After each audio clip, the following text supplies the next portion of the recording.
Chapter 1. Ano sa palagay mo? Sa palagay mo, sino si Jesus? Siguro ay hindi mo ito masyadong napag-isipan.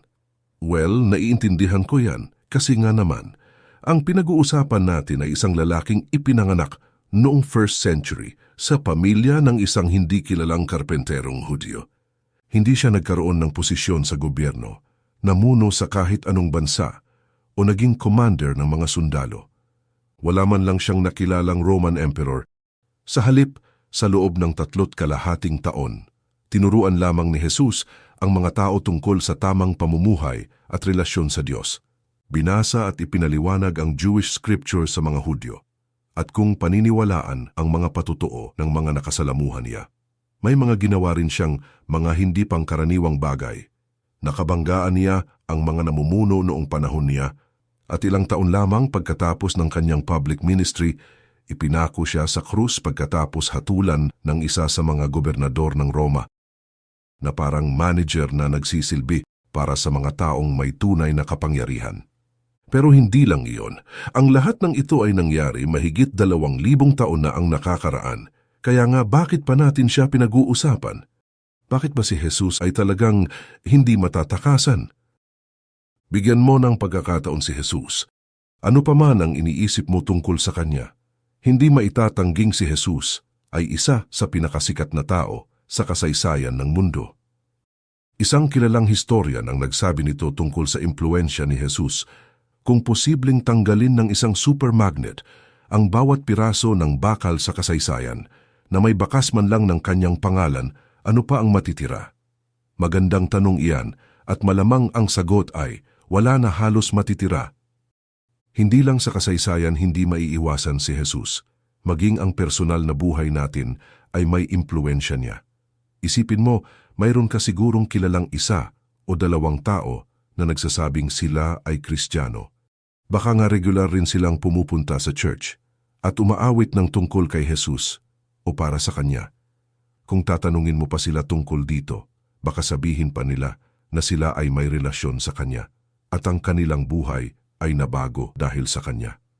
Hindi lang iyon, malamang na may iba't ibang church buildings din sa inyong lugar. Ang ilan sa mga ito ay may aktibong samahan ng mga Kristiyanong nagtitipon tuwing linggo. Ang iba naman ay baka hindi na maituturing na church. Pero ito ang punto, kahit saan ka tumingin, kung bibigyang pansin mo lamang, makikita mo ang mga paalala tungkol sa taong ito na nabuhay halos 2,000 taon na ang nakakaraan. At lahat ng ito ay nagpapaalala sa atin ng tanong na ito. Sino siya? Sino ba si Jesus? Hindi ito madaling tanong dahil wala pang sagot tungkol dito ang naging katanggap-tanggap sa karamihan. Totoong kaunti na lang ang mga taong hindi naniniwala na siya ay nabuhay. Ang mga basic facts tungkol sa kanyang buhay, kung saan at kailan siya nabuhay, paano siya namatay, ay pinaniniwalaan na ng halos lahat. Pero meron pa ring hindi pagkakasundo tungkol sa kahalagahan ng kanyang buhay at kamatayan kahit sa mga tao na nagsasabing sila ay Kristiyano. Siya ba ay isang propeta? Isang guro? Talagang naiiba. Siya ba ay anak ng Diyos o gifted lang? At kaugnay nito, sino siya sa palagay niya? Ang kanyang kamatayan sa kamay ng mga Romano, iyon ba ay kasama talaga sa plano? O nahuli lang siya sa maling lugar at sa maling pagkakataon? At ang pinakamalaking tanong sa lahat, pagkatapos na siya ay ipako sa krus, nanatili bang patay si Jesus katulad ng lahat ng tao o hindi? Sa kabila ng iba't ibang mga opinyon, may isang bagay na tila tinatanggap ng lahat. Si Jesus ay isang pambihirang tao. Ginawa at sinabi niya ang mga bagay na hindi ginagawa at sinasabi ng mga ordinaryong tao. Hindi lang iyon, ang mga sinabi ni Jesus ay hindi lang mga kasabihang kapupulutan ng aral o mga gabay sa tamang pamumuhay. Hindi ganon. Katulad nito ang mga sinabi ni Jesus, "Ako at ang Ama, na ang tinutukoy ay ang Diyos, ay iisa. Kung ako'y kilala ninyo, kilala na rin ninyo ang aking Ama." At siguro ang pinakanakakagulat sa lahat, walang makakapunta sa Ama kundi sa pamamagitan ko. Nakita mo ba ang ibig kong sabihin? Hindi sinasabi ng mga ordinaryong tao ang ganoong mga bagay. Ang Diyos at ako ay iisa. walang makakapunta sa Ama kundi sa pamamagitan ko? Hindi lang iyon mga katuruan tungkol sa magandang asal na pwede mong ipamuhay o hindi. Iyon ay mga claims o mga pahayag tungkol sa kung sino siya talaga. Iyon ay mga katotohanan ayon kay Jesus. Maaring hindi mo tanggapin ang mga sinabi niya. Baka nga itanggi mo ito agad-agad. Pero isipin mo ito. Hindi ba't mas tamang huwag mo munang tanggihan ang mga sinabi niya?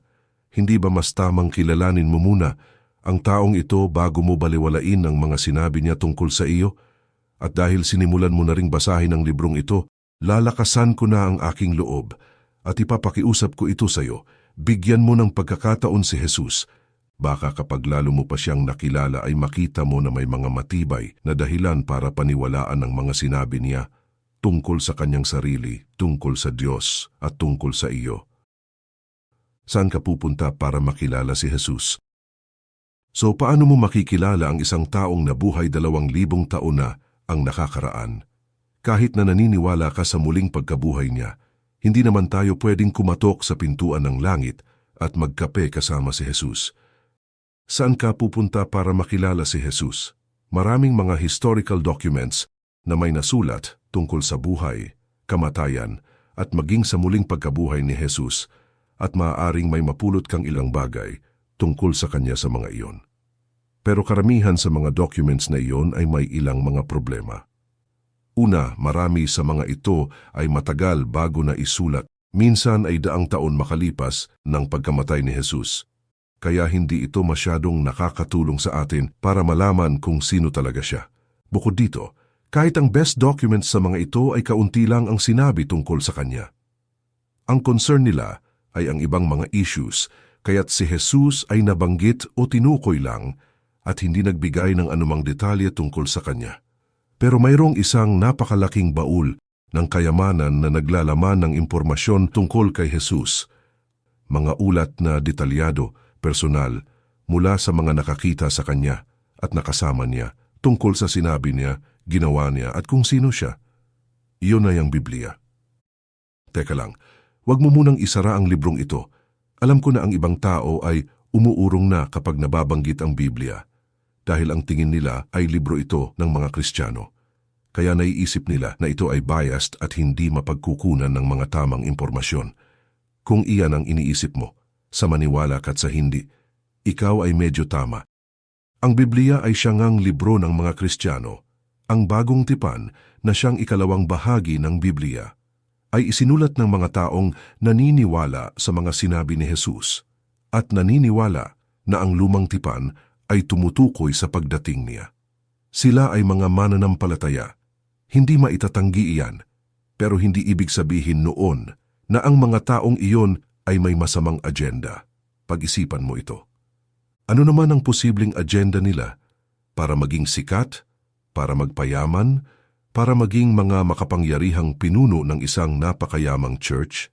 Pwede mong isipin ng mga iyon, pero pumalpak sila kung iyon nga, ang agenda nila. Alam ng karamihan sa mga taong sumulat ng bagong tipan na sila ay mapapatay dahil sa mga sinabi nila tungkol kay Jesus, pero patuloy pa rin nilang sinabi iyon. Nakita mo ang punto?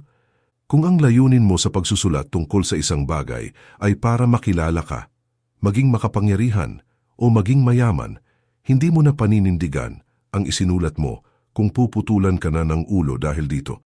Mapapanindigan mo lang ang kwento mo kahit na ganoon ang mangyayari. Kung ang layunin mo ay sabihin kung ano talaga ang nangyari, iyan ang laman ng Biblia. Koleksyon ng mga patotoo ng mga saksi na naniwala sa mga sinabi ni Jesus. At isinulat ang kanilang mga libro para magbigay ng tamang paglalarawan ng kung sino siya, ano ang sinabi niya at ano ang ginawa niya. Paano mo makikilala si Jesus? Ang pinakamabuting paraan ay ang basahin ang mga dokumentong iyon na matatagpuan sa Biblia. Naniniwala ang mga Kristiyano na ang Biblia ay hindi lang basta isang koleksyon ng pinakamahusay na impormasyon tungkol kay Jesus. Naniniwala sila na ito ang salita ng Diyos. Ibig sabihin ay ang Diyos mismo ang gumabay sa mga taong nagsulat nito para isulat ang gusto niya mismong sabihin. Kaya lahat ng kanilang isinulat ay totoo. Nahulaan mo na siguro ito, pero ako mismo ay isang Kristiyano at iyan ang pinaniniwalaan ko tungkol sa Biblia. Siguro ay masyado nang malayo iyon sa iniisip mo ngayon. Ayos lang iyon. Kahit na hindi mo pinaniniwalaan na ang Biblia ay ang salita ng Diyos, ang mga dokumentong nilalaman nito ay tungkol pa rin sa kasaysayan. Ito pa rin ay isinulat ng mga taong nagnais na magbigay ng tamang ulat tungkol kay Jesus. Pwedeng ganyan mo muna tingnan ang mga ito. Magtanong ka at basahin mo ito ng maingat at mapanuri katulad ng anumang historical document. Tanungin mo rin ang sarili mo, sa tingin ko ito ba ay totoo o hindi? Ang hinihingi ko lang sa iyo ay ang pag-aralan mo ang mga dokumentong ito ng walang bias. Huwag mo itong basta itapon na parang basura at isipin agad na ang mga ito ay kalokohan, lumatlaos na at hindi totoo. Ang mga sumulat ng mga dokumento sa Bagong Tipan ay mga matatalinong tao. Sila ay nanirahan at naging mamamayan ng pinakamakapangyarihang imperyo sa buong mundo. Nagbasa sila ng mga libro tungkol sa philosophy at literature na binabasa pa rin sa mga eskwelahan ngayon. Baka nga kung kagaya mo ako, mas maingat at mas mapanuri pa ang ginawa nilang pagbasa sa mga iyon kaysa sa ginawa mo. Hindi lang iyon.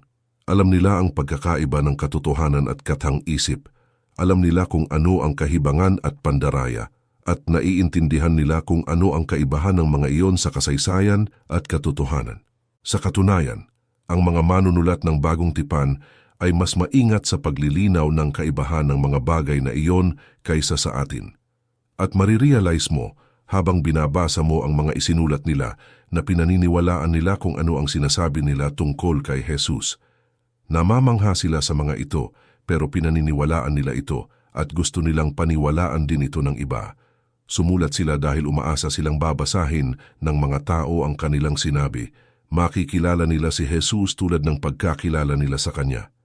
At siguro ay mapapagtanto nila na siya nga ay karapat-dapat paniwalaan at pagtiwalaan.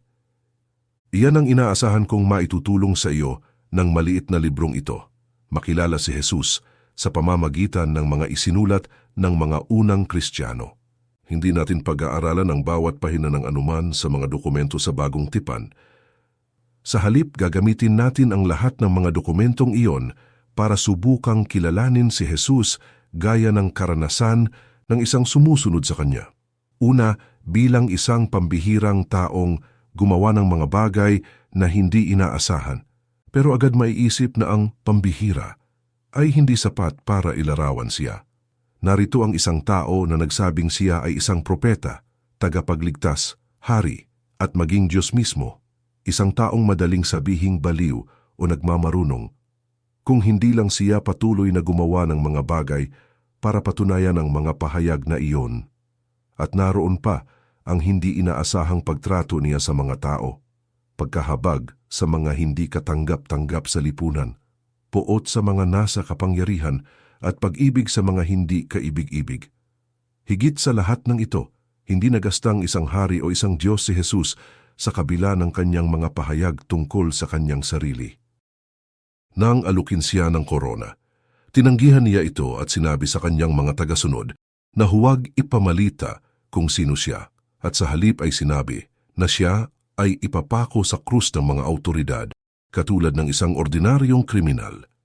Pero sinabi niya ang mga ito na parang kasama ito sa kanyang plano noon pa man. Unti-unti, habang pinapanood at pinapakinggan si Jesus ng mga tagasunod niya, pinaniwalaan nila na siya nga ay hindi lang isang pambihirang tao, higit pa siya sa isang guro, higit pa sa isang propeta, higit pa sa isang revolusyonaryo, at higit pa maging sa isang hari. Kagaya ng sinabi ng isa sa kanila isang gabi, kayo po ang Kristo, ang anak ng Diyos na buhay. Kaya nga sino si Jesus? Iyan pa rin ang tanong. Mula nang lumitaw ang mga pastol na nagsabing sinabi ng mga anghel sa kanila ang tungkol sa kapanganakan ni Jesus hanggang sa araw na namangha ang mga disciples nang patigilin niya ang bagyo sa dagat. Hanggang sa tumigil ang sikat ng araw noong araw ng kamatayan niya, ang lahat ay nagtatanong, sino ang taong ito? Siguro ay binasa mo ang librong ito na wala pang masyadong alam tungkol kay Jesus o baka may kaunti ka ng alam tungkol kay Jesus. Kahit ano paman, sana ay mas makilala mo si Jesus habang binabasa mo ito at tinutuklas natin ang buhay niya. Hindi bilang isang academic subject o isang religious figure, pero katulad ng isang kaibigang personal na nakilala ng mga unang Kristiyano. Sana ay makita mo kung bakit sila namangha sa kanya at sana ay maintindihan mo rin kung bakit milyon-milyong tao ang nagsabi, iyan ang taong pinagtitiwalaan ko ng aking buhay na walang hanggan. Higit pa rito, umaasa akong ang librong ito ay hahamon sa iyo na seryosohin ang mga sinabi ni Jesus. Kapag may nagsabi na siya ang Diyos mo, may dalawang pagpipilian ka lang, di ba? Pwede mong tanggihan ang pahayag na ito o pwede mong tanggapin. Ang hindi mo pwedeng gawin ng matagalan ay yung wala kang pipiliin at titingnan mo na lang kung ano ang mangyayari. May mga sinabi si Jesus na kamanghamanghang bagay tungkol sa kanyang sarili at tungkol din sa iyo. Sa ayaw mo't sa gusto, may malaking implikasyon ito sa buhay mo. Kaya umaasa ako na ang librong ito ay hahamon sa iyo na pag-isipang mabuti ang tungkol kay Jesus. Sana ay makatulong ito sa iyo na makita ng mas malinaw ang mga pahayag niya at ang mga implikasyon ng mga iyon. At akayin ka sa malinaw na sagot sa tanong na, sino si Jesus? Dahil sa totoo lang, ito ang pinakamahalagang tanong na dapat mong pag-isipan.